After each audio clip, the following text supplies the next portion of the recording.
పని కోసం వెతుకుతున్న సుబ్బయ్య తన ఇంటికి వెళ్తా ఆ వ్యాపారిని చూశాడు.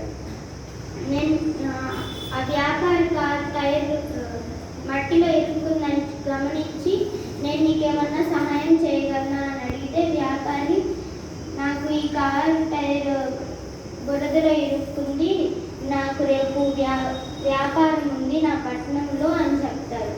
అప్పుడు సుబ్బయ్య నేను సహాయం చేస్తానని చెప్పి మీరు కారు లోపలికి వెళ్ళి ట్రై చేయండి, నేను వెనకాల నుంచి తోస్తాను అప్పుడు వస్తుంది అని చెప్పి సరే అని చెప్పి సుబ్బయ్య తోస్తాడు. అప్పుడు కారు లోపలికి వెళ్తుంది, కారు బయటకు వస్తుంది.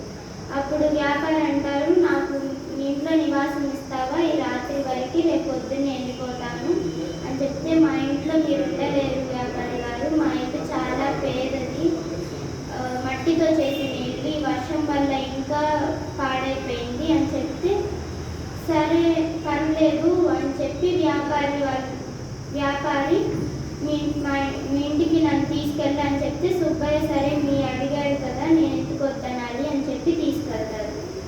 అప్పుడు ఇంట్లోకి వెళ్ళి చూస్తే వ్యాపారి చాలా బాధపడతాడు ఆ ఇల్లుని చూసి. ఇంత మంచి మనసు ఉన్నవారు ఇంత పేద ఇంట్లో ఎందుకు అని నీకేమన్నా పని ఉందా అని అంటే నాకేం పని లేదు, ఎంత ఎదిగినా ఒక్కరు కూడా పని ఇచ్చేవారు లేరు అని చెప్పితే వ్యాపారి అంటారు సరే నువ్వు నాతో పట్నం వస్తావా, నీకు మంచి పని ఇచ్చి ఒక మంచి ఇల్లు ఇస్తాను అని చెప్తే వాళ్ళ భార్యను సుబ్బయ్య చాలా సంతోషపడతారు.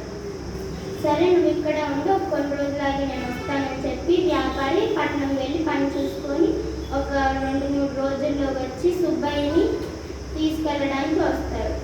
అంతలోపు సుబ్బయ్య గ్రామస్తులందరికీ చెప్తారు నేను పట్నం వెళ్ళబోతున్నాను, నాకు పని వస్తుంది, నేను ఎంతో బాగా బ్రతుకుతాను అని అందరికీ చెప్తే తర్వాత అందరూ అనుకుంటారు ఈ సుబ్బయ్యకి పిచ్చి పెట్టింది, పేద పని దొరక్క బాగా పిచ్చోడు అయిపోయాడు అని అనుకుంటారు. కొన్ని రోజులకి వ్యాపారి కారు వచ్చి వాళ్ళ ఇంటి ముందు ఆగుతుంది. గ్రామస్తులందరూ చూస్తుండగానే ఆ సామాన్లు సర్దుకొని సుబ్బయ్య కారులో ఎక్కి పట్నం వెళ్ళిపోతారు. అప్పుడు అందరు చూసి అవును ఈ సుబ్బయ్య చెప్పింది నిజమే అని చెప్పి అప్పుడు ఆ వ్యాపారి మంచి పని ఇచ్చి ఒక మంచి ఇల్లు ఇస్తారు. ఎంత పెద్ద ఇల్లు ఇచ్చి సుబ్బయ్యకి మంచి పని ఇస్తారు. దాంతో సుబ్బయ్య బాగా ధనికుడు అయ్యి ఆ డబ్బును తన ఉపయోగించుకోకుండా సుబ్బయ్య శ్రీవల్లి అనే స్కూల్ని తన ఊర్లో ఒకటి స్థాపిస్తారు. దానికి తన సుబ్బయ్య వచ్చిన ప్రతి ఒక్కరూ నమస్కరించి మాకు ఈ సహాయం చేసినందుకు మీకు ధన్యవాదాలు అని చెప్పి అందరూ నమస్కరిస్తారు.